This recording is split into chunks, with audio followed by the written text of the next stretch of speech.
weekly writing prompt podcast. I'm Alexandra. And I'm Jarvis. Jarvis and I are two aspiring actors who are realizing that we totally fucked up. We shouldn't have done this. We shouldn't have become actors. We regret it. We want to write home. But we're really bad at that because we've spent all our time trying to act. Mm-hmm. So to get back to our roots and write home to Mama and Papa, we are deciding to issue a challenge. Each week you sit down and write a complete short story using 3 or 4 randomly generated words. Then we come on the podcast, we read a story, we talk about what we learned in reading it, and then we talk about stories sent in by you wonderful listeners. Exactamundo. We're simply here to help you do the right thing. Doof Media Production. Do y'all say it alongside us? That part? I think you should. I think that's the full do the right thing experience. Mm-hmm. It's just to say the whole intro, no matter what we might say, because hopefully if you're paying attention, you're picking up on our mental pictures that we're projecting through the audio. You should be able to pick it up and guess just fine. So how's it going? Y'all? Yeah, how are y'all post-Christmas? Did you get anything good? Did you get nothing? Are you realizing that it's getting colder by the day? What did you get for Christ's birthday, Travis? I got a big load of nothing, mostly because I honestly didn't want anything.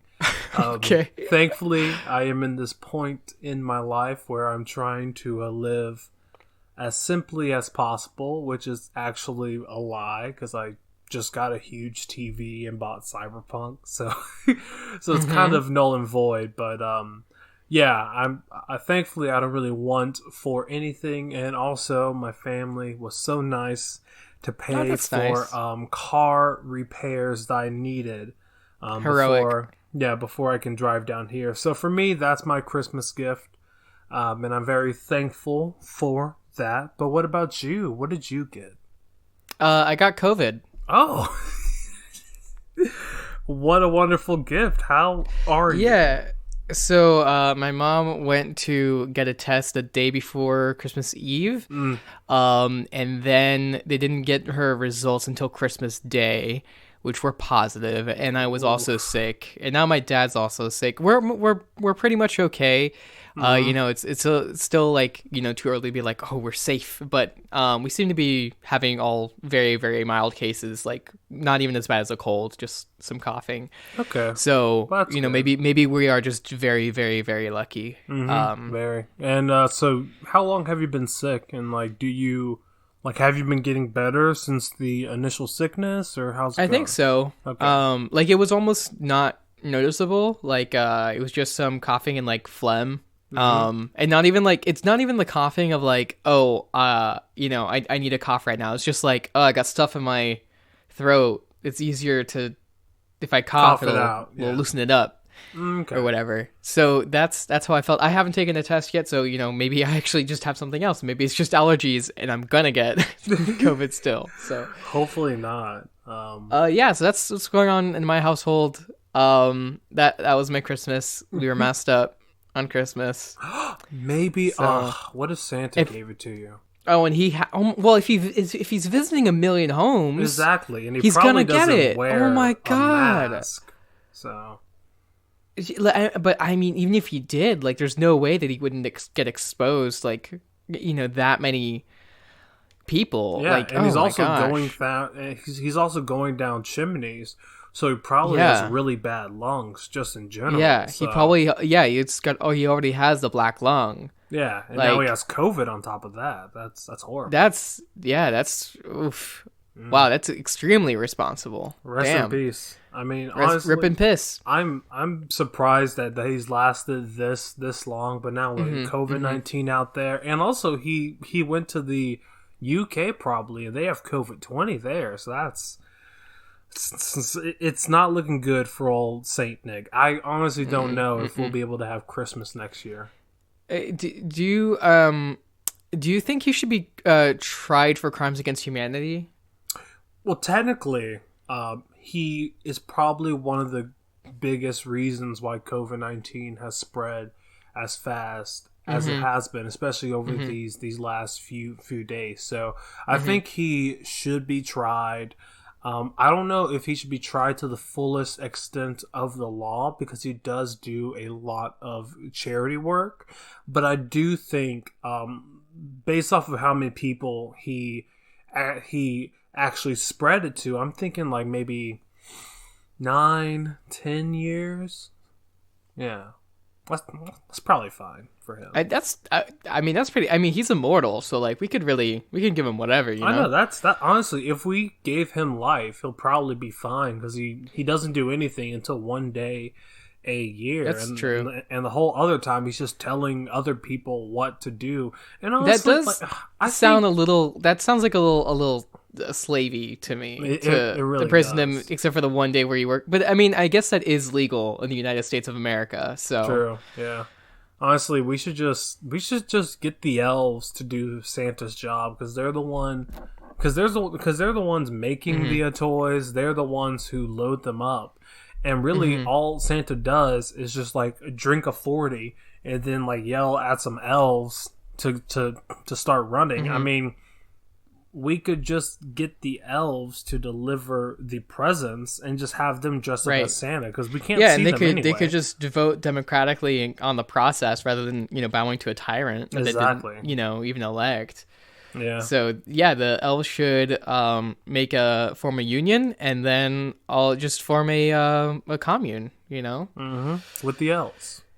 With the elves. All right, that's a great opening discussion to this seasonal episode. Yeah. Merry Chrysler and merry other holidays. Everyone else, happy Hanukkah and good Kwanzaa as well, and all the other ways. Okay, I still don't understand the deal with Kwanzaa. What do you mean? I still don't, because it's not like a.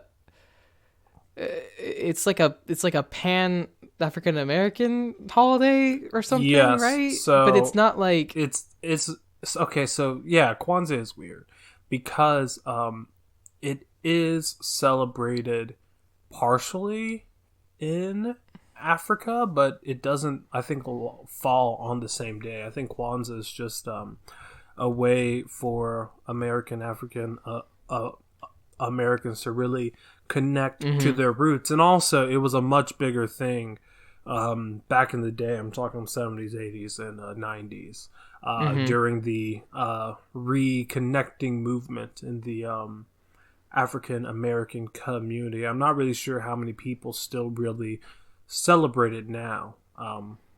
So I'm giving it a Google. It says, according to Wikipedia, that perfect source, this is related to Pan-Africanism. It's American Maulana Karenga created Kwanzaa in 1966 during the aftermath of the Watts riots as a specifically African-American holiday. Karenga said his goal was to give blacks an alternative to the existing holiday of Christmas and give blacks an opportunity to celebrate themselves and their history rather than simply imitate the practice of the dominant society. That makes a lot of sense. Yeah. I mean, I get it, and I think that for a lot of people, it's probably very freeing to celebrate Kwanzaa. So yeah, I mean, hey, just a couple. Let me read 2 paragraphs ahead. During the early years of Kwanzaa, Karenga said it was meant to be an alternative to Christmas. He believed Jesus was psychotic and Christianity was a white religion that black people should shun. Which, valid, debatable, valid, it's and worth debatable. a worthy read. Yeah.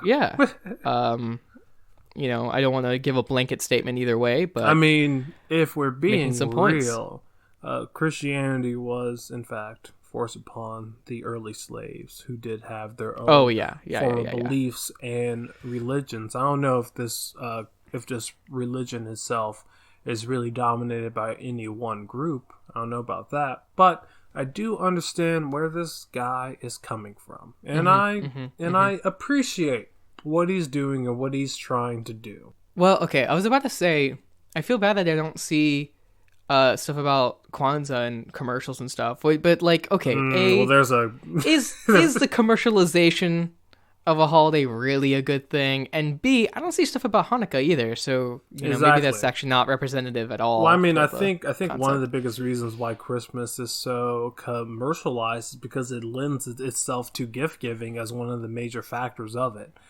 Even though that shouldn't be the main focus, but hey, we live in a society where if it's not making money, it doesn't really matter.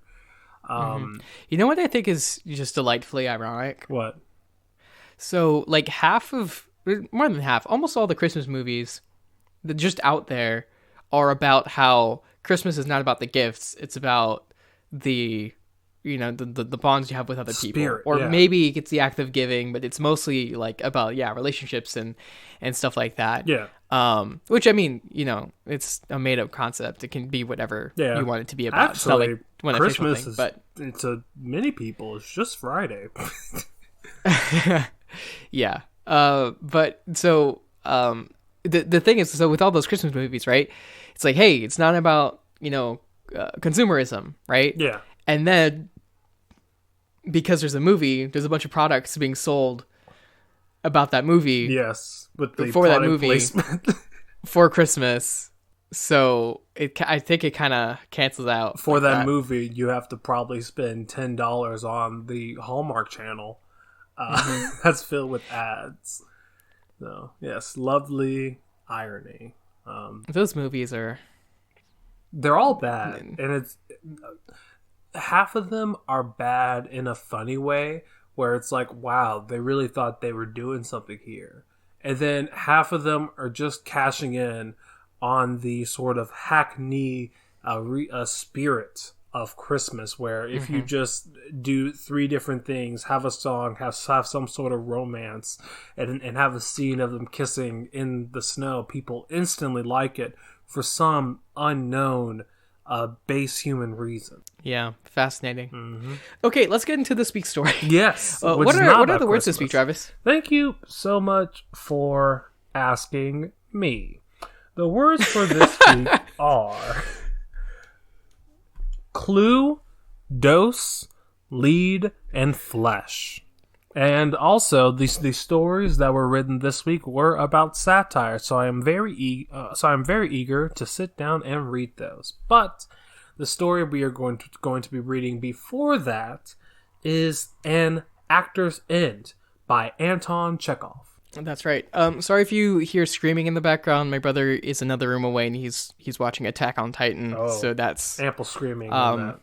What? Yeah, there's a lot of. Is he watching the new season, or is he catching up? No, he's on. Yeah, he's catching up. He's on season 2. Oh, oof, he has a way to go.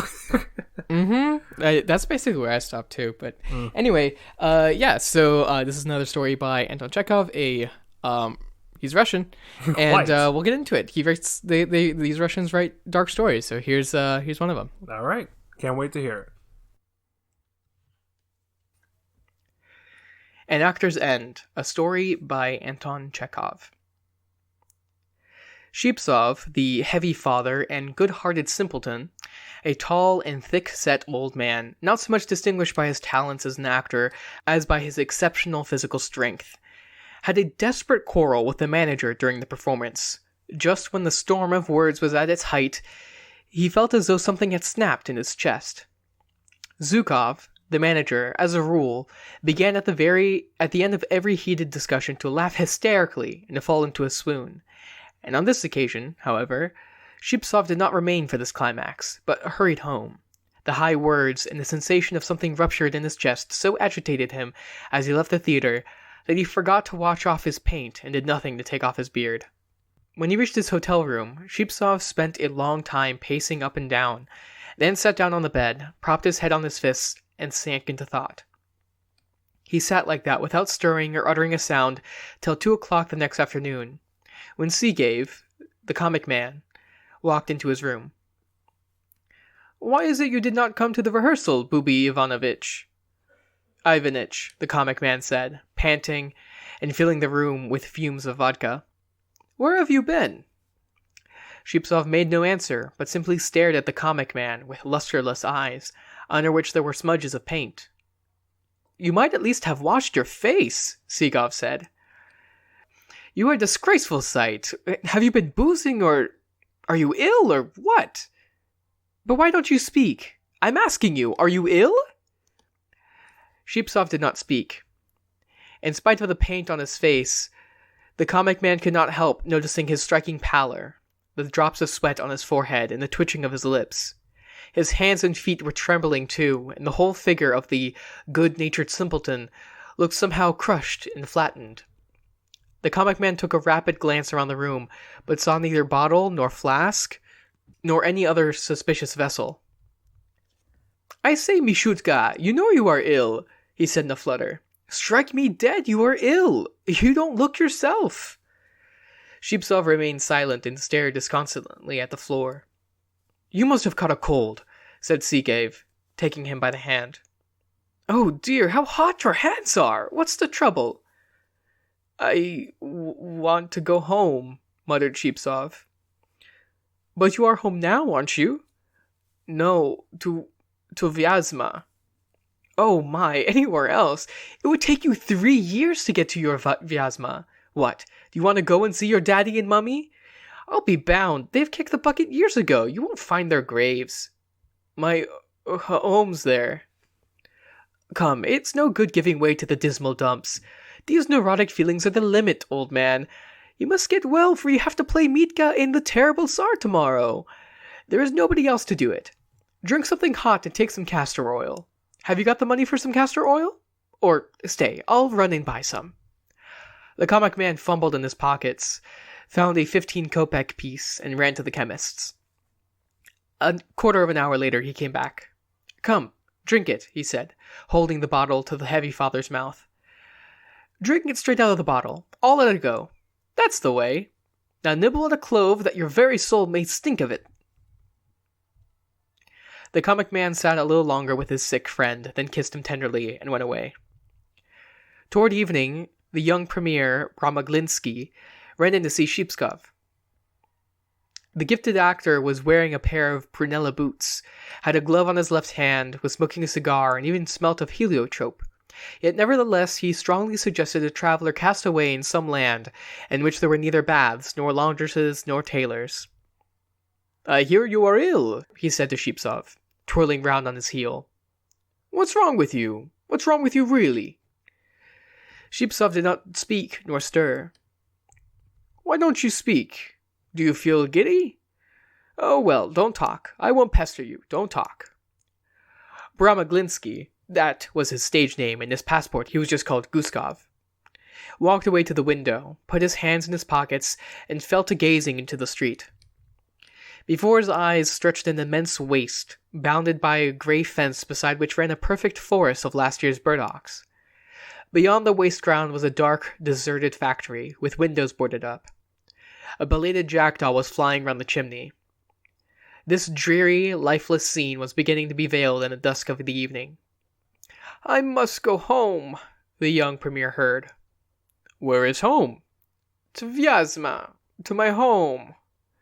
It is 1,000 miles to Vyazma, my boy, sighed Bramaglinsky, drumming on the window pane. Where do you want to go to Vyazma for? I want to die there. What next? Now he's dying. He has fallen ill for the first time in his life, and he already fancies that his last hour has come. No, my boy, no cholera will carry off a buffalo like you. You'll live to be 100. Where's the pain? There's no pain, but I feel... You don't feel anything. It all comes from being too healthy. Your surplus energy upsets you. You ought to get jolly tight drunk, you know, till your whole inside is topsy-turvy. Getting drunk is wonderfully restoring. Do you remember how screwed you were at Rostov-on-the-Don? Good Lord, the very thought of it is alarming. Sashka and I could only just carry in the barrel, and you emptied it alone, and even sent for a rum afterwards. You got so drunk you were catching devils in the sack, and pulled a lamppost up by the roots. Do you remember? Then you went off to beat the Greeks. Under the influence of these agreeable reminiscences, Sheepsov's face brightened a little, and his eyes began to shine. But do you remember how I beat Savokin, the manager? He muttered, raising his head. But there! I've beaten 33 managers in my time, and I can't remember how many smaller fry. And what managers they were! Men who would not permit the very winds to touch them. I've beaten 2 celebrated authors and 1 painter. What are you crying for? At Kherson, I killed a horse with my fists. At Taganrog, some roughs fell upon me at night, 15 of them. I took off their caps, and they followed me begging, Uncle, give us back our caps. That's how I used to go on. What are you crying for, then, you silly? But now it's all over. I feel it. If only I could go to Vyazma. A pause followed. After a silence, Shitsov suddenly jumped up and seized his cap. He looked distraught. Goodbye, I'm going to Vyazma, he articulated, staggering. And the money for the journey? I shall go on foot. You are crazy. The 2 men looked at each other, probably because the same thought of the boundless plains, the unending forests and swamps, struck both of them at once. Well, I see you have gone off your head, the young premier commented. I'll tell you what, old man. First thing, go to bed, then drink some brandy and tea to put you into a sweat, and some castor oil, of course. Stay, where am I to get some brandy? Brahmaglinsky thought a minute, then made up his mind to go to a shopkeeper called Menantrinikov to try and get it from her on tick. Who knows? Perhaps the woman would feel for them and let them have it. The young premier went off, and half an hour later returned with a bottle of brandy and some castor oil.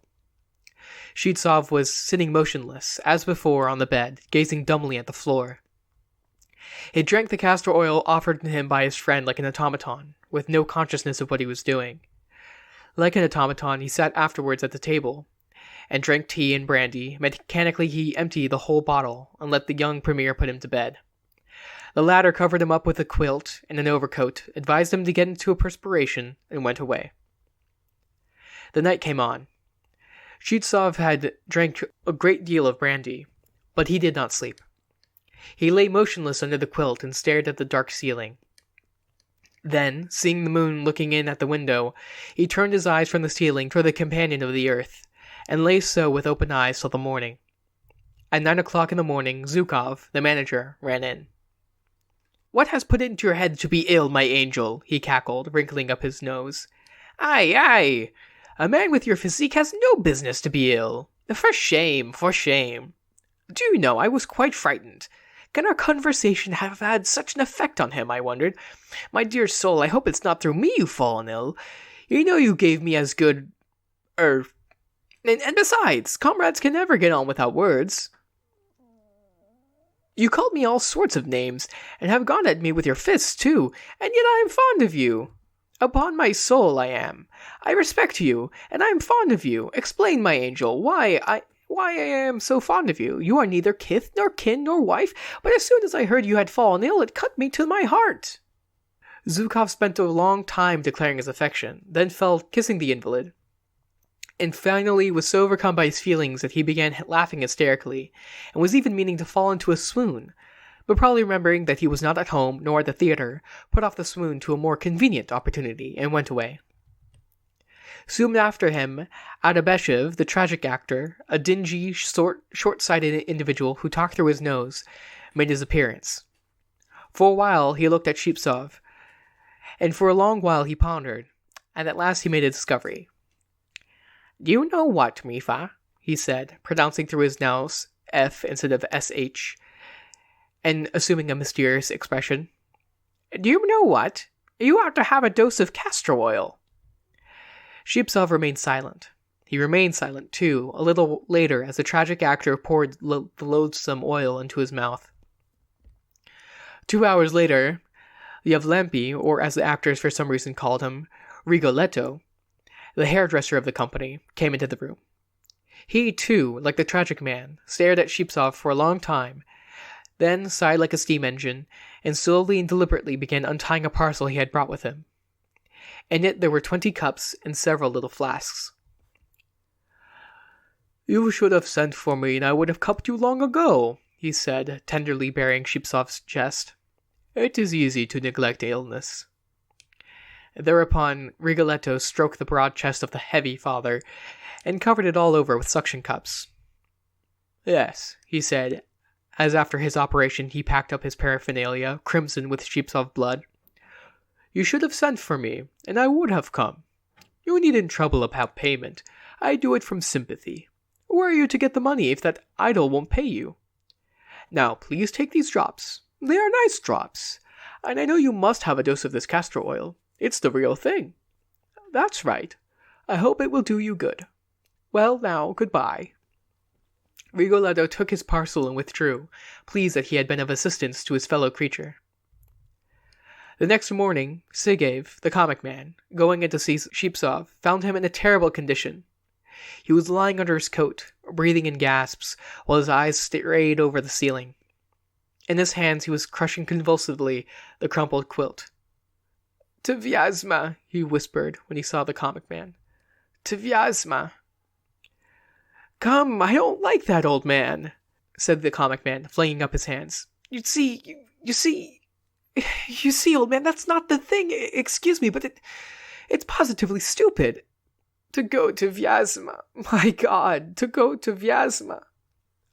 I did not expect it of you," the comic man muttered, utterly distracted. "What the deuce do you want to collapse like this for? That's not the thing. A giant as tall as a watchtower and crying. Is it the thing for actors to cry?" No wife, nor children," muttered Sheepsov. "I ought not to have gone for an actor, but have stayed at Vyazma. My life has been wasted. Semyon, oh, to be in Vyazma." That's not the thing, you see. It's stupid, contemptible, indeed. Recovering his composure and setting his feelings in order, Sigev began comforting Sheepsov, telling him untruly that his comrades had decided to send him to the Crimea at their expense, and so on. But the sick man did not listen and kept muttering about Vyazma. At last, with a wave at his hand, the comic man began talking about Vyazma himself to comfort the invalid.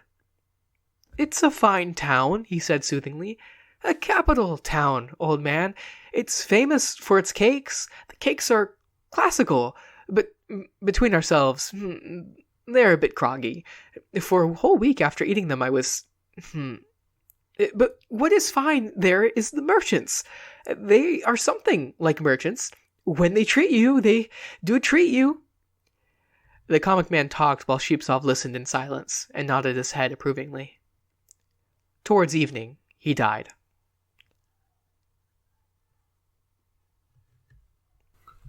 Well, what a nice, sad, and depressing story about a man slowly falling ill and dying. The whole while hoping, wishing, and wanting to be home. It's that classic Russian dark, sad story.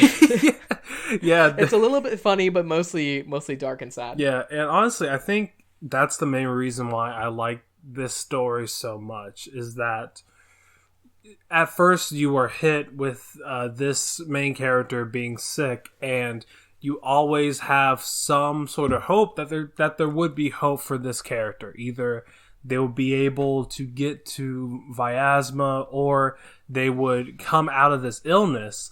Only to, as you continue to read, you notice that he keeps getting worse and worse, and he starts to delve into delusions to the point to where his friend, who has been there for him, who has tried so much to kind of pick him back up, at the very end just decides to play into this dying man's fantasy to give him some form of comfort. Yeah, it's a little bit hard to dig at a message here, but for me, the way that I am interpreting the story is kind of that.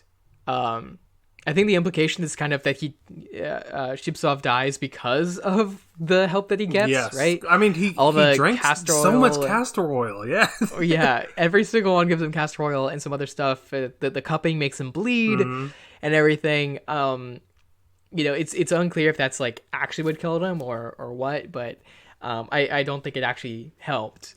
And I think sort of the thing is that what he really wanted was just comfort about the sadness, and everyone was just telling him just like get over it. Here's some solutions. And it's interesting how when someone actually did try to comfort him, that was the moment that he died. Yeah, but I think there's a sign that, like, I mean, he was nodding approvingly at the end there, and you can kind of imagine that was like a comfort, right? And of course, he would rather be able to go home, but if it's still impossible to go home, maybe just some comfort, telling him, it's a nice city. What do you remember about it? Maybe that's all he really wanted and needed. Yeah. I mean, as you said, with this story, it's kind of hard to find a message. I mean, through and through, the tone carries this very somber, this very depressing tone, and a sort of disgusting look at the people who seem just to flow through and seem to keep on saying that a man like you, a man of your height, a man of your stature, shouldn't feel sick, shouldn't be groveling. So everyone is telling him what he shouldn't be, which is the opposite of what it seems like he's really looking for. He's looking for comfort, not answers. People keep coming to him with answers, which is either, hey, you need to be drunk. Hey, you need to drink castor oil. When all the while, what he really needs is just to go home. But everyone is telling him that is impossible. Not only impossible, but stupid. Yeah, like no one's trying to at least entertain his true wants beyond trying to get him ready for his next show. Some of it's still a little confusing without reading more into context. Like there's the part there where he's talking about getting drunk, right? And what he does when he's drunk. And I'm pretty sure the implication is that he just like beat up a bunch of random people and they were like celebrating, not random people, but like beating up Greeks. Yes. Which is just like, okay, it's odd. That's just the culture here. It's just to celebrate getting drunk and then beating up foreigners. I would love to figure out when this was written. Only because, like, I mean, through and through, everyone smells of vodka.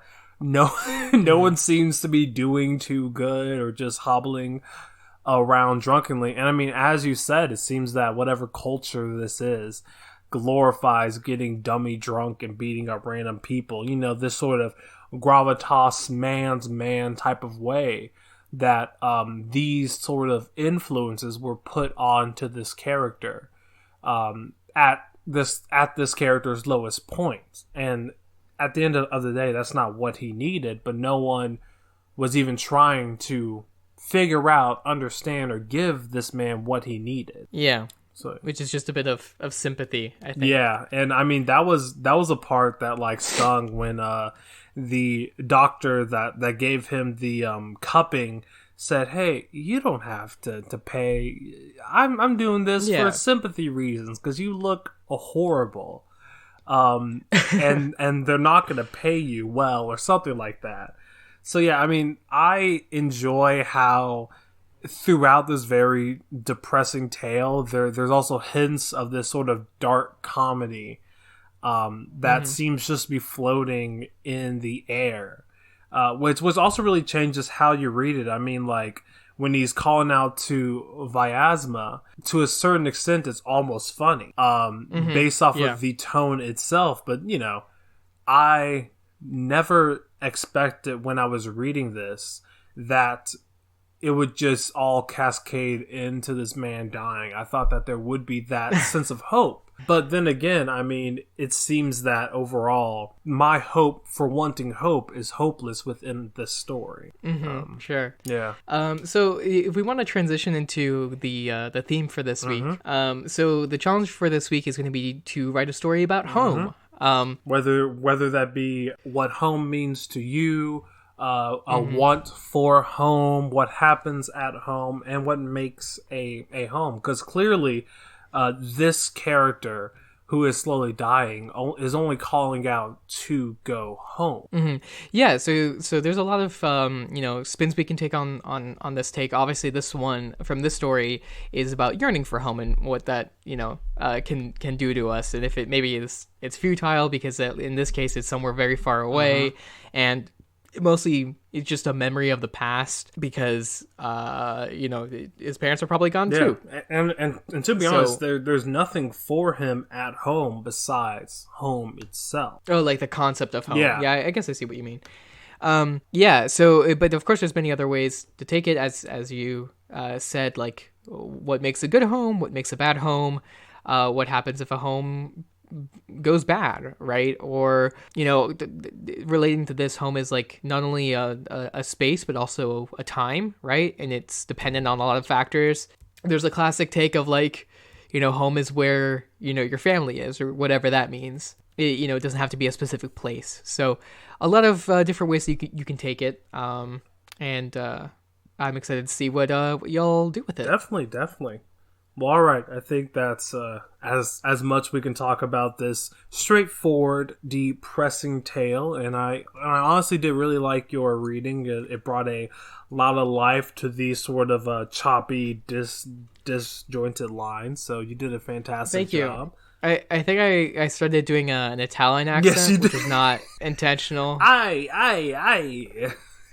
Look, I don't know how to read those lines. Yeah. And also I'm reading the text as is. You did a much better job with these names than I ever could have. Thank you. Good. Oh, they're a mess. Well, they're not. I doubt I pronounced any of them correctly. Yeah, it's fine. Well, all right. Let's go ahead and transition into one of my favorite parts of this entire podcast, which is getting to our listener-submitted stories. Thank you so much to everyone who did submit a story about satire this week. It was a mixture of fun, and I got exactly what commentary you were trying to comment on. So, The stories we are going to be reading this week are by Matt Said Words, Sarah Penguin, Wook Against the Machine, Nicked You, and Captain Rhino. Super cool to see some people returning. I know Captain Rhino hadn't written a story in a while, so I'm really happy to see theirs here now. Mm-hmm.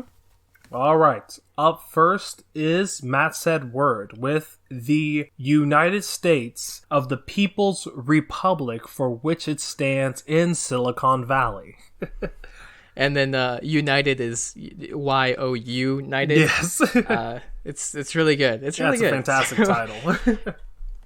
So, Billiam wakes up on Christmas morning, and he goes outside to see a drone floating outside his front door. And the drone starts talking to him, and it's basically monologues to him what has just happened. There's drones everywhere, with a little clip attached to it, and googly eyes attached to the clip, because they're all called Clippy, their new virtual representative. So, it announces that Billiam now lives in a district of the United States of the People's Republic for which it stands in Silicon Valley, or hashtag YSPRWSSV. Because as of 3 a.m., the companies of Microsoft, Apple, Amazon, Google, Facebook, and Mojang, I love that little touch, have purchased the entirety of the United States government. So, really playing into the absurdity. Basically, we're told here that the story is a congressional representative wrote into a 5,000-page spending bill that the government was to be put up for auction and forgot about it. And then it passed because no one reads that. and it was scanned electronically, and AI picked it up. And then all of those companies pulled together their tax returns and purchased the government. So Billiam is mostly just like asking questions to continue this. And he seems like this isn't his favorite thing, but he's not like really protesting against it either. There's some other, some good things. The United States government's former members are, as per the amendment passed, being summarily imprisoned. According to polls, this will come as a relief to the general public, said the voice matter-of-factly. And there's some other things. Apparently the Capitol building is going to be a giant Minecraft Starship Enterprise in California. Which is a great little comedic touch when that image shows up, and then through a thin wall, Billiam could hear someone next door shout, "Sick!" Which I thought was great. And then we conclude saying that you can ask Clippy for to ask something in general from the representative, and it will be an honestly completely useless and moderately infuriating reply within 6 to 8 weeks. Thank you, and we look forward to governing you. So, wonderful introduction to this strange satire. I really enjoyed it. Oh yeah. I mean, I really really dug this story. I mean, the comedy throughout is turned up to 1,000 because of how absurd this story really is. But I also like how it is taking a snapshot of this sort of world that's run by a few companies, and really asking the question, if they had the possibility of buying the whole nation, well, what would that look like? And I do like this sort of look into a quote unquote possible future, how everything is easy for the general people. The only thing that they're really giving up is what their current world really does look like. And I really do like the touches of the person next door being totally down for it. Everyone having their own personal drone that sits 4 feet from you, even though social distancing dictates that it should be 6. Like, there are so many little nice touches that really filled out this world that is being written about, while also giving us ample comedy and a nice tinge of commentary on just sort of how much our world is really run by money and corporations. So I mean, overall, I think this idea is fully realized, and I really really like it. Yeah, I like the different ways that it's making fun of each of these companies. So my critique here is, as a satire, I really like it, but the one thing it's missing is I think the response from Billiam or other members of society, and I think that is where you could really push the commentary, right? So like, this horrible things happens, and maybe Billiam is actually like outraged at it, but then as soon as there is an offering of like 50% off of some sale, or maybe those companies improve some small aspect of his life, they give him better internet access, or whatever you want to comment on society. What is the thing that like tides him over and is like, actually, I don't care about this? Or he has no way to, there's no way that he like wants to try and actually protest, right? He's just going to complain or whatever, right? I think that would have been a really good opportunity to really push the social commentary aspect of the satire. But I really enjoyed it as a comedic story. So thank you for that. Fantastic job. And up next is Sarah Penguin with Snow Angels. So in this one, Tori and Laura are watching some Christmas movies, and here we have some commentary on Hallmark Christmas movies too. I love it. And a nod toward the current discourse about how Home Alone isn't actually a Christmas movie because it's not in the Christmas spirit. It just takes place during Christmas. I disagree with that, but I understand that it's a debate going on. But they look outside, and they decide to make some snow angels, which is where the story takes a turn. Tori pushes Laura into the snow, where she makes a snow angel, but as she stands back up, Tori cuts her hand. The blood falls into the snow angel, whereupon the snow freezes over, and then the angel comes to life from the blood and snow, and which is also like a horrifying version of angels, the actual biblical kind. It has like hundreds of eyes. And so Tori offers Floor a little gift, and basically the angel complains that this is actually useless. You are wasting my time. I think the implication is that Tori then sells her boyfriend to the angel. This is sort of like a demonic pact, but with an angel. And Laura is not actually shocked by any of this. This is normal. She's just a little bothered because her best friend has been making pacts without telling her. And apparently Tori sold the promise of saving himself for marriage that her boyfriend gave her to the angel. So then they debate what they want to do next. I think the implication is they want to build a snowman as a like sort of demonic slave, I think, that is masochistic. So this is what they like enjoy. or other things. Seemingly there's a lot of terrible magic going on. But, there's some wholesome friendship stuff. And so Sarah Penguin in their comment explains that this was a play on the idea of the miracle of Christmas snow, of how that being magical and things like that. I see. Yeah, I mean, overall, I really did like this story. First and foremost, I enjoy the beginning when they are talking about Hallmark movies and Home Alone. I am a firm believer that Home Alone is as much of a Christmas movie as Die Hard, meaning 100% they are Christmas movies. But I like how strange this story turns, and it's very unexpected that they would summon this sort of snow, like a snow angel, and start making pacts with it. And overall, I just really enjoy the tone. It's very light and it's fun, even though we are going through these sort of like dark and demonic scenes. I just think it definitely really does work very well.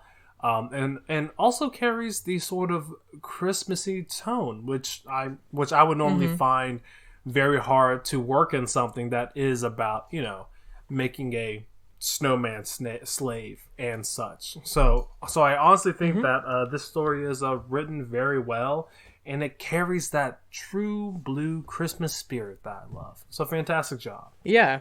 I will say, so I don't necessarily think that this has the commentary that Sarah Penguin wanted to do about the religious aspects of Christmas actually being treated as just like a way to hurt and judge other people for not doing it religiously enough. I think the magic that shows up in this doesn't really appear as religion to me. It seems more just magical. So I think if there was like more added like the religious aspects of like belief and the sort of judgment and stuff like that, I think that would be a good way to push that satire of like sending the angel off to punish people who aren't, doing stuff for Christmas or something like that, or judging their neighbor for not creating demon angels or whatever. But I really enjoyed this. I enjoyed the concept. Very much so. And a really great job, Sarah Penguin. And up next is Wook Against the Machine with Unaffiliated Woman on the Lamb. Which is a fun title and for a fun story. So this story is told in a sort of report, like a news report, basically a wanted ad for a like a criminal, right? And it describes when the crime happened, basically, and who this person is and what she's wanted for, and if you can get information for her. And then it describes who this woman is. So basically, the implication is that Miss Allison is accused of failure to affiliate herself with a specific political party or its prescribed beliefs, a third-degree felony punishable by 2 to 10 years imprisonment. And then it goes through many examples of how she stayed neutral in different times and how disturbing it was to everyone around her. She hadn't voted in any of the primaries. According to her coworkers at the high school that she works at, has never filed a complaint to administration about political charged decisions, which need to be used to figure out her political positioning. And it was infuriating. When there was a workplace dodgeball tournament, everyone was supposed to wear jerseys with the word abortion repeated numerous times across the front, which I thought it was so... I'm going to pause here just to talk about that moment, which is so great because it's just such a like meaningless political statement of just like, I'm on one side, but it doesn't... It's just the word. It doesn't even mean... I like how it's still like ambiguous there, where it's like, I don't know if that's supposed to be a good thing or a bad thing. Really well done. But apparently she was wearing gay pride socks too. But like so it's very confusing which side that she's on when she didn't wear that shirt. And she called the Hispanic co-teacher Mexican, which, yes, he was Mexican, but that's not the point. And when the Hispanic teacher stated, "But I am a Mexican," the school has since barred Hispanic teachers from issuing further statements on the matter, citing a desire to avoid continued racial discrimination. So the wonderful satire going all the way through it. She's at large, and they're looking for information leading to her arrest. I really enjoyed it. I love how this entire thing, like this entire controversy, has entirely been about like the politics of like whose side you are on, rather than like actually the issues at hand, and how they're silencing the people that they're pretending to help. Yeah, it's really great. And honestly, I think this story is very ripe with this satire. I mean, through and through, I completely understand what it is commenting on. It's commenting on the state of fake progressiveness that might be going on. And I do like how it's kind of turned to 1,000, to where this person who just doesn't blatantly say what side they're on is now up for arrest. And I mean, through and through, it is a really fun ride, and I love how everything is kind of twisted in a very interesting and creative way that really leaves you not only smiling but also really questioning through and through, I guess, the state of being right now, and kind of how things are so polarized, to where if you're not on this one side, then you have to be against everything. So I mean, overall, I think the satire of this story is really well done, and it's coupled with a really well written story. So I mean, overall, I really, really loved this one. It's a fantastic job. Yeah, it was really funny, and I think shows off what the intention is here really clearly. Well, all right, up next is Nick to You with Superheroes Don't Kill. So here we have the implication that there's this sort of gang here called the Snake Pit that was causing some problems in the neighborhood.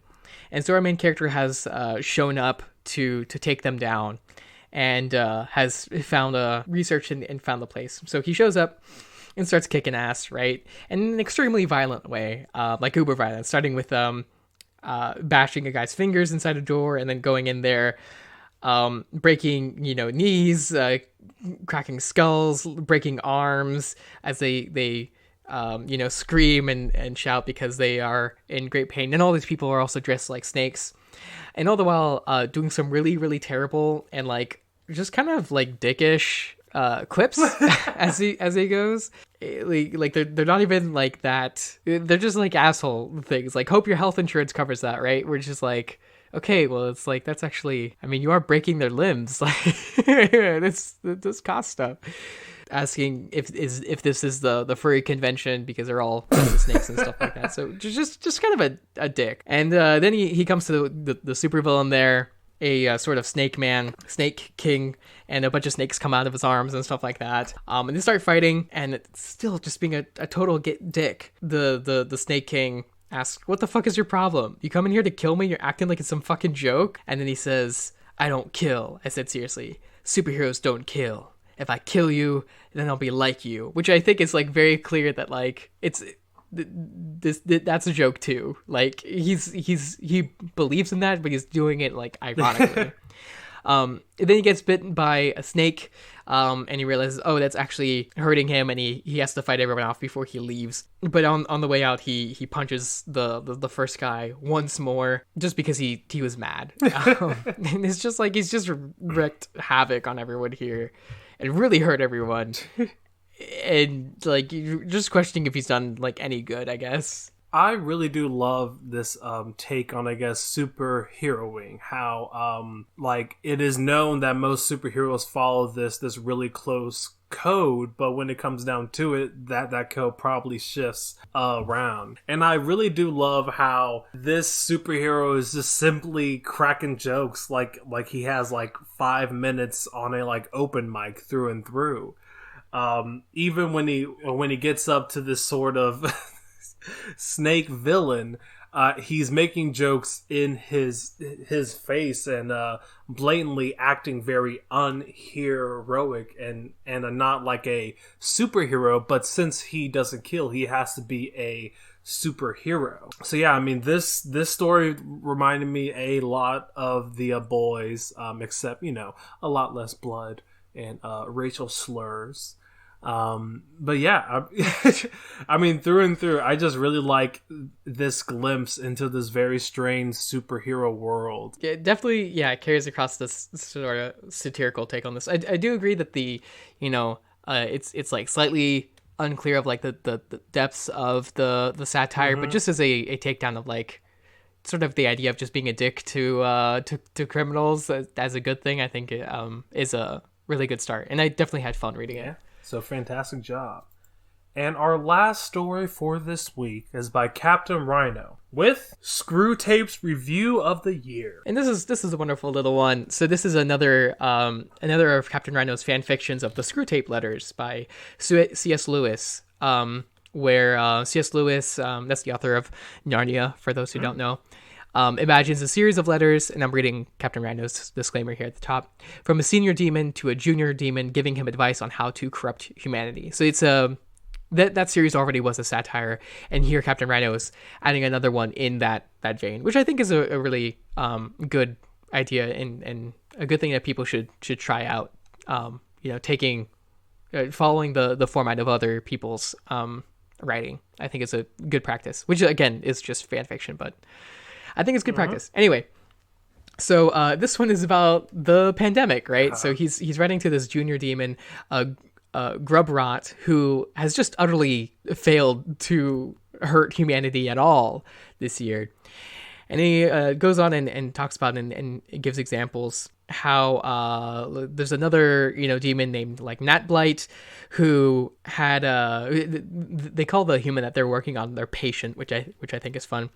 Worked on her patient to make her stay at home, right? Which sounds like a good thing, right? Doesn't sound like a demonic thing at all, except she was being a super huge dick about it, right? She was giving no sympathy to anyone else's circumstances and judging everyone else for not staying at home when she was young, single, childless, had no close family relationships, and her work was entirely desk-bound. So she just made everyone else feel bad. All the people with children, all the people who had to work multiple jobs to just live, and just generally being just a judgmental asshole to every one of them. And Wart Knuckle, another demon, worked on his patient to make him not believe anyone else and join a bunch of conspiracy theories and basically become a super selfish person, right? And so it's just going through all these examples of people who think that they're in the right and actually are doing terrible wrong and actually have been tempted by demons into just being terrible people. And Grubrot's been a total failure in comparison, just making his patient go visit his neighbors, which was like mildly annoying but was actually kind of a good thing. So did pretty bad. So but he has one more chance now that Santimus is coming. And everyone's going to be upset about it because it's somewhat canceled due to the pandemic. But Screw Tape expects great things of Grubrot, but anticipates disappointment. Know this: if you don't give me something good for Santimus this year, you might just find yourself on the dinner table. Yours ravenously, Screw Tape. So yeah, I really enjoy the commentary being said here. How people are very quick to basically delve into these sort of conspiracy theories by inflating their own ego, really thinking that they're onto something even though there's nothing there. And I also like how this sort of isolation at staying at home, especially during this pandemic, can really wear on people. And I mean, overall, I really do like how this is in the same vein as the OG Screw Tapes. I really do love them, and I think this definitely carries across that tone very well.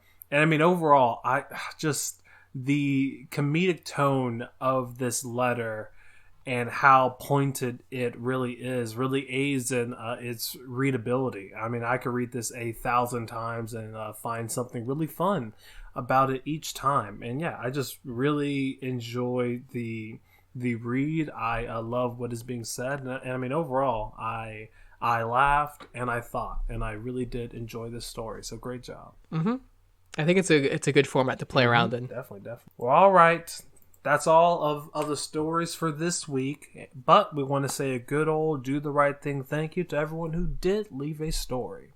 So, thank you very much to Matt Said Words. Thank you to Captain Rhino. Thank you, Sarah Penguin. Thank you, Wook Against the Machine. And thank you, Nick, to you. And we also want to say thank you to everyone who left 2 or more comments. Leaving comments not only under your own story, but someone else's story can not only allow you to summarize how you feel about your story, but you're providing someone else with crucial feedback that can aid them in becoming a better writer. So, thank you very much to Nick, to you, Matt Said Words, Captain Rhino, and Wook Against the Machine. Thank you so much for leaving comments. If you want to be like all of these wonderful writers and submit your story to Do the Right Thing, you can do that by submitting your story to Reddit under /r/Do the Right Thing. All you have to do is sit down for 30 minutes and write a complete short story using 3 of 4 words from that week. That's right. And now that the new year is coming up, maybe tell a friend to do this as a New Year's resolution, right? Someone who's been putting off writing for a while. Maybe this is the time to tell them to go ahead and try this out. Like, it legitimately helps people write, right? How many stories have been made, sent into this podcast since it started, right? It's like 800 or something like that. It's a lot. Which I am very, very impressed by. Y'all have done such a great job. It's been so wonderful. Do you actually want to say anything? Now this is one of the last podcasts. This is the last episode of Do the Right Thing for this year. Did you know that? Wow. I didn't know that. That's crazy. Well, I didn't think about that at all. I guess, honestly, Do the Right Thing for me, especially during this very trying year, has been a saving grace. I mean, no matter how stressed I am about the COVID, stressed about online classes, just stressed about life, I can always really look forward to a host of really well-written stories, and I can definitely see all of the people that write in, even if it's periodical or even if it's every week. I've seen the growth. I've felt the growth, and like, especially going from the beginning of this year, even to when we started Do the Right Thing, I'm just very pleased that we've provided at least a outlet for people to feel comfortable to submit their work, to try something different, and just to get to write. I mean, here in these stories is the groundwork for greater works, and I'm just very glad that we're able to provide people with that sort of jumping off point to where they can take whatever they do right for this podcast, work on it some more, and make something really great that I know people would love. So really, I mean, thank you to everyone who listens and everyone who writes in, because hey, you've made my 2020 a lot better than it could have been. Yeah, absolutely. That's way better said than anything else I have. Yeah, I'm really thankful for all the effort y'all have put into this, and it's really gratifying to see people improving over time and getting something out of it, right? Sometimes I forget that like I forget that people listen to this sometimes, and I'm like, yeah. Right, because we're just talking to each other, yeah, but y'all are actual proof. Not only that y'all listened, but that this helps in some way, right? And then also, I mean, going into the Right Thing content, it really does warm my heart seeing these works that we've seen on the podcast getting edited, and you can see how much how much improvement has gone into it, how they turned from a Do the Right Thing challenge to really solid pieces of work. So yeah, I don't know, it's just it is exciting being in this driver's seat, but really this grade 8 fuel that's being pumped into our Tesla is 100% filtered by y'all's fantastic work. Isn't the whole point of a Tesla is that it doesn't take fuel? Exactly. And that is commentary. That's comedy right there. That's satire. That's satire. Is that satire? Is that satire, Jarvis? No, that's satire. I think it's just me being dumb. but that's okay. All right. So well, speaking of the do the right thing contest, so starting this week and going on till the week after is the voting for the Do the Right Thing contest. So if you go to the Doof Media Patreon, there should be a post there with all of the stories that were submitted, links to all of them, and a poll. You can vote for as many of them as you like. As many as you like. We recommend at least reading 3 before you vote. I'll include a link to a random number generator so you can randomly read them rather than just reading whatever has the most interesting title, right? That gets a little unfair, right? We want to make sure that there's like an even spread of reading between all the stuff. That way everyone has like a good shot. So, but if you're a patron and want to go ahead and vote on that, there's some fantastic stories there. I'm really excited to see who's the winner for that. So for the next 2 weeks, the voting will be open. And the episode after next, so episode 93, we will announce the winners. Exactly. And also, if you want to talk to us in any way, just to say hello, how are you doing? If you have a book that you've really loved or you want to send it our way because you think we haven't read it, you can contact us through our Gmail, which is rightthingcast@gmail.com. It is always open, and it's always free to send us a little something. And you could also send us a DM on Twitter if you want. I'm pretty sure our DMs are open. I should probably double check that. They are. Which is @RightThingCast. You can also see the words as they come out there and any other announcements we have about the podcast. And also follow the Doof Media Twitter if you haven't already done that, because there's tons of different things that were going on. Recently, we released the 12 Days of Doofmas that we did last year. So that was 12 essays done by different members of Doof Media. Most of us wrote 2, I believe. And we originally released them as patron-only content, but now, after a year has passed, we decided to release them for everyone. So you can go read those. There's some great stuff. So wonderful stuff going on in the Doof stuff. For other things that are going on in Doof Media, the book club is going on this weekend for Brandon Sanderson's Warbreaker, which I have read and I intend to attend. It's a really great book and it's pretty short, so if you haven't read it yet, you could get it from a library or something like that and read it pretty quickly.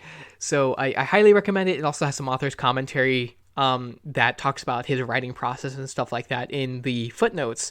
So a pretty good book to read, actually, for writing stuff. It's a fantasy and it's really colorful. I actually really, really like this one. Do you want to real quick plug the bonus content that's coming out this week? Oh, yes. We just recorded it. We just recorded that. We did. A couple hours ago. Yeah. Which is why maybe we're like a little more tired. I have the COVID and allergies, and it's late. So I apologize if our voices are a little tired. Oh, yes. It is 11:30, but that's completely fine, because I normally go to sleep at 10, so right now I'm going off a straight octane, baby. But Are you huffing? Huh? Are you huffing? Yes. I'm smoking mad opium right now, bro. Okay. It's crazy up in here. But I don't think you huff opium. Do you? Wait, can you? Maybe you can. You can smoke opium, and it's in pills. Smokium. I guess you could huff it. Normally, you huff paint, or like methane. But I don't know. We should get a P.O. box so people can send us opium. Oh, yeah. I would love that, honestly. Because you know what? I've been really stressed lately. And honestly, I just think I need to delve down a really deep K-hole right now. You know fuck. You know what Denton, Texas needs right now? What? we have hookah bars. We need an opium den. We need a Denton opium den. Yes, we do, honestly. And I mean, really, you can just turn half of the hookah bars into opium dens, just put a little bit of something different in that tobacco. Yeah, I think so. Yeah. Yeah. What's the at the $10 patron level, unlocking various bonus content. What's coming out this week for that, Jarvis? So this week we have a special episode of Doof Over, which we haven't done in a moment, but we are hoping to do more in the future. And this Doof Over is about Death Note, one of a very highly acclaimed and known anime that me and you both love very, very much. And we talked about a lot of things. We talked about all of the letdowns, why we love it. Also talked about justice and power. So if you have seen Death Note and want to hear us talk about all of the spicy deets, please check in and listen to that, because it is definitely one of the best episodes of Doof Over we have made thus far. I guess you could say that. And that is coming out this Wednesday. Lots of things out. It was a really good discussion. I really enjoyed it. And the next episode is going to be on Steins Gate, which is a really, really good anime. Like, actually good, about time travel. So I highly recommend that one. Mm-hmm. Exactly. So, can you, my friend, tell me, what are next week's words?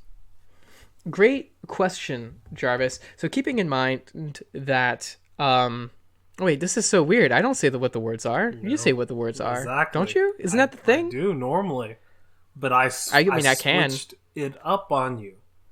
All right. Well, I guess I failed. I didn't flow with it. For shame. We know your name.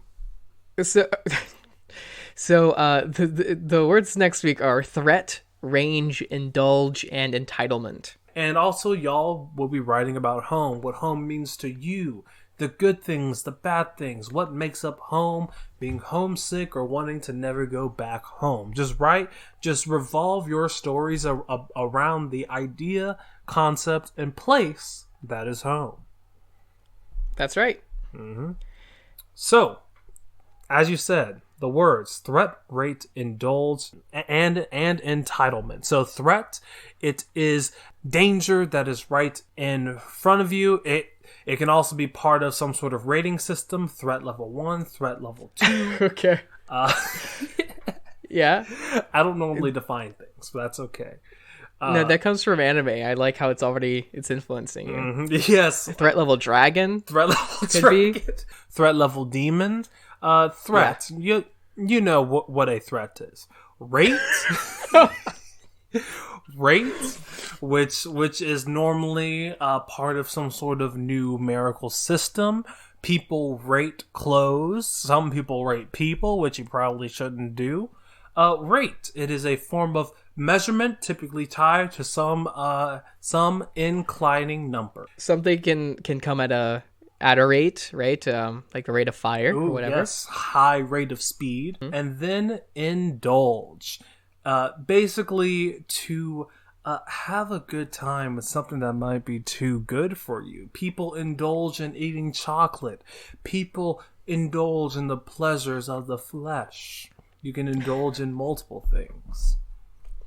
You could get an indulgence, which is something that the Catholic Church once sold, which basically absolved you of your sins. What?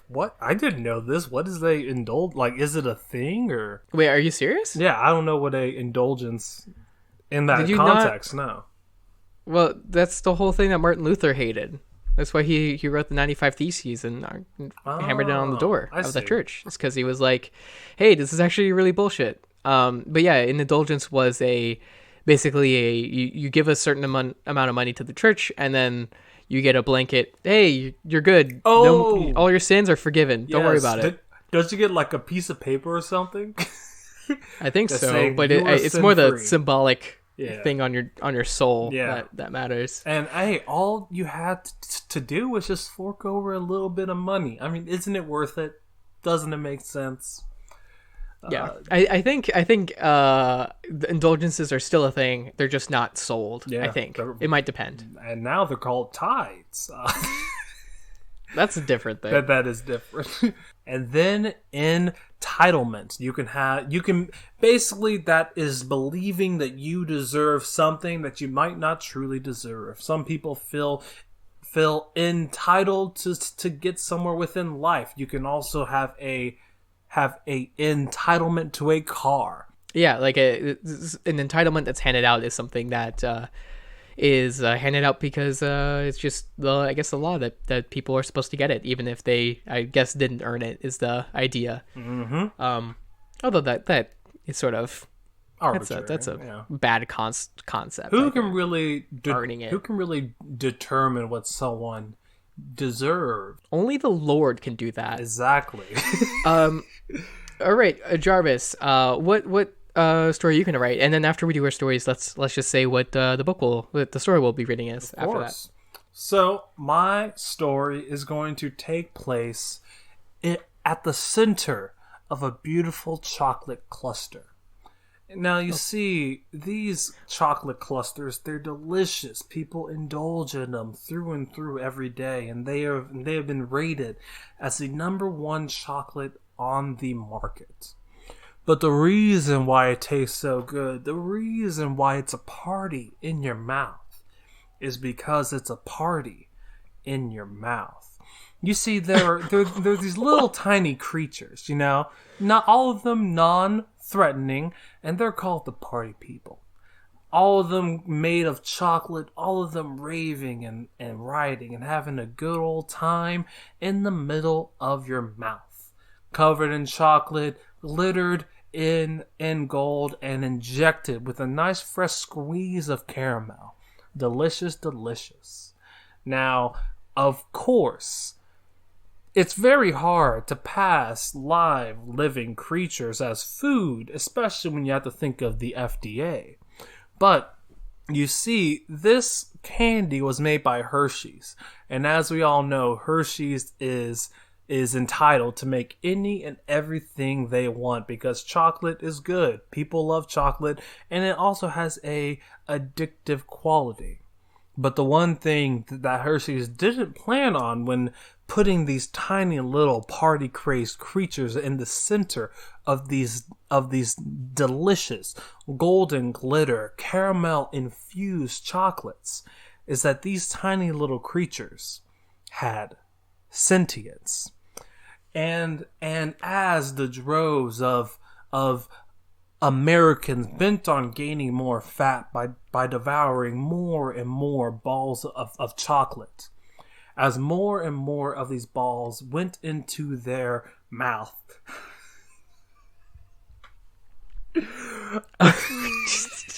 just finish the goddamn story. I'm a child. As they ate more balls, these tiny party creatures slowly took over their body from finger to finger, arm to arm, leg to leg, until we're all giant rolling, fattening balls of party energy. That was Thank you. Wow. What are you gonna write about? I'm gonna write about this kid, and he thought he was entitled to everything, and his parents would always indulge him, and they indulged him so much that he came to start owning everything because he was entitled to it, and no one could argue with him. And as he kept owning more things, just demanding them, and nobody could argue against him, he became more and more of a threat until eventually he was rated death, destruction, world terror, threat level 2. And he owned the world. He was entitled to the whole world, and he just had it. Wow. I didn't know that greed could instantaneously make you king of the world. Yep, pretty much. What's the story we're reading next week? So the story we are going to be reading next week is by H.P. Lovecraft with The Terrible Old Man, which is a very nice story of a little bit of cutting and a little bit of slashing. That's right. And reading that story will be the right thing to do. Exactly. All right, see you all next week. Happy New Year. Merry Christmas. Goodbye. Let's fade away. Bye. Good night. Stay safe. Stay safer than my family.